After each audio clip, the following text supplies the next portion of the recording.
नमस्कार दोस्तों। जब लोकसभा चुनाव में सीटें डबल नहीं हुई थी तो बीजेपी बहुमत से नहीं चुकी थी और तब भी कांग्रेस समेत पूरे विपक्ष को ईवीएम चुनाव आयोग की नीयत और नीति पर शक था। लोकसभा चुनाव के बाद देश की राजनीति पलट गई, तब भी आरोप अपनी जगह पर बने हुए हैं। महाराष्ट्र चुनाव के बाद जो नए सिरे से चुनाव आयोग ने विपक्ष की लड़ाई शुरू हुई, लेकिन चुनाव आयोग विपक्ष के सवालों को लेकर कठोर था और कठोर है भी, और उम्मीद है कि आगे भी कठोर बने रहने का प्रण ले रखा है। सरकार पूरी तरह से सह दे रही है। देश के जाने माने वकील हैं इस बीच में और राजनीतिक कार्यकर्ता है महमूद प्राचा।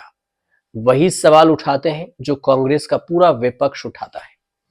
फिर भी 2024 के चुनाव में महमूद प्राचा ने लोकसभा चुनाव लड़ने की ठानी तो निर्दलीय नामांकन भरा और कहा कि जीतने या हारने के लिए नहीं, ईवीएम की गड़बड़ी के सबूत जुटाने के लिए चुनाव में उतरे हैं। रामपुर में सपा की जीत हुई, प्राचा की हार हुई, फिर भी चुनाव आयोग से लड़ाई जारी रखे हुए है।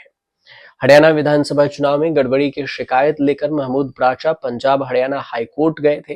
उन्होंने चुनाव आयोग से चुनाव की videography, CCTV camera footage, form 17C की मांग की थी। 9 दिसंबर को हाईकोर्ट ने चुनाव आयोग को निर्देश दिए कि वीडियोग्राफी, सीसीटीवी फुटेज और वोटों से जुड़े दस्तावेज की कॉपी वकील प्राचा को दे। चुनाव आयोग ने कोर्ट में ही इसका विरोध कर दिया। चुनाव आयोग ने सरकार के साथ मिलकर नया खेल करके नियम ही बदल दिया है। चुनाव आयोग ने नया नियम बना दिया कि पोलिंग बूथों के सीसीटीवी फुटेज बाहर नहीं आ सकते। चुनाव आयोग के सिफारिश के आधार पर कानून मंत्रालय ने चुनाव संचालन नियम 1961 के नियम 93(2)A में संशोधन कर दिया और नियम में नई लाइन जोड़ दी गई कि पेपर्स की लिस्ट में इलेक्ट्रॉनिक रिकॉर्ड शामिल नहीं होंगे। इससे पब्लिक स्क्रूटनी के लिए चुनाव में लगे सीसीटीवी कैमरे, वेब कास्टिंग फुटेज और उम्मीदवारों की वीडियो रिकॉर्डिंग बाहर नहीं आ सकती। जनता का कोई एक्सेस नहीं होगा, कोई दुरुपयोग भी नहीं कर सकेगा।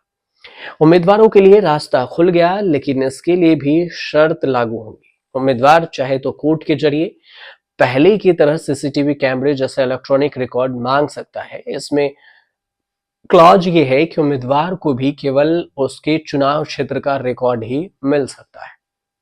नया रूल जनता जनार्दन राजनीतिक पार्टियों पर लागू होता है, जिसको कुछ नहीं मिल सकता।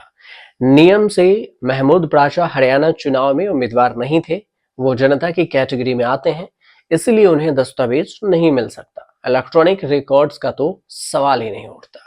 कुछ ऐसे ही चुनाव आयोग खेल गई है। चुनाव आयोग ने दलील दिया है कि सीसीटीवी फुटेज देने से वोटर की जिंदगी पर संकट आ सकता है। जम्मू कश्मीर जैसे संवेदनशील नक्सल प्रभावित इलाकों में सुरक्षा के लिए चैलेंज बन सकता है। महमूद प्राचा को कागजी दस्तावेज मिल सकते हैं, लेकिन सीसीटीवी जैसे इलेक्ट्रॉनिक रिकॉर्ड्स नहीं मिल सकते। इसकी दलील ये है कि सीसीटीवी फुटेज के साथ एआई के जरिए छेड़छाड़ हो सकते हैं। वैसे भी पोलिंग बूथ के सीसीटीवी कवरेज और वेबकास्टिंग नहीं की जाती है। चुनावी दस्तावेज के लिए चुनाव आयोग का पुराना रूल है सेक्शन 93(2) और इसी के तहत में जानकारी जनता मांग सकती थी, बशर्ते कोर्ट का आदेश हो थर्ड पार्टी का। चुनाव आयोग ने कहा है कि जिस नियम के आधार पर इलेक्ट्रॉनिक डेटा मांगा जा रहा था, उस नियम में इलेक्ट्रॉनिक डेटा को लेकर कोई भी स्पष्ट लाइन नहीं लिखी गई है। ऐसा इसलिए है कि नियम जब बने तब पोलिंग बूथ पर सीसीटीवी कैमरे, वेबकास्टिंग और वीडियोग्राफी करने जैसा कोई भी सिस्टम नहीं था। रूल्स मतलब रूल्स बोलकर चुनाव आयोग ने सीसीटीवी वीडियो एलिमेंट्स देने से कन्नी काटकर नया घमासान छेड़ दिया है। कांग्रेस और एग्रेसिव हो गई है। जयराम रमेश ने ऐलान कर दिया है कि चुनाव आयोग ने रूल में जो चेंज किए उसके खिलाफ कोर्ट जाएंगे। चुनाव आयोग ट्रांसपेरेंसी से इतना डरती क्यों है? सीपीएम का कहना है कि रूल बदलने से पहले राजनीतिक पार्टियों से कोई चर्चा नहीं की गई। केजरीवाल कह रहे हैं कि कुछ तो बड़ी गड़बड़ है। तृणमूल टीएमसी के सांसद जौहर सरकार ने जैसे ही कोर्ट में से दखल दिया, वैसे ही ये नियम पूरे बदल दिए गए। अब देखना यह होगा कि विपक्ष इस नियम को लेकर कितना हंगामा मचाती है, कहां तक ये मामला पहुंचता है। उम्मीद करते हैं फिलहाल आपको जानकारी सही लगी हो, सही लगे तो चैनल को सब्सक्राइब कीजिएगा, शेयर कीजिएगा, कमेंट कीजिए।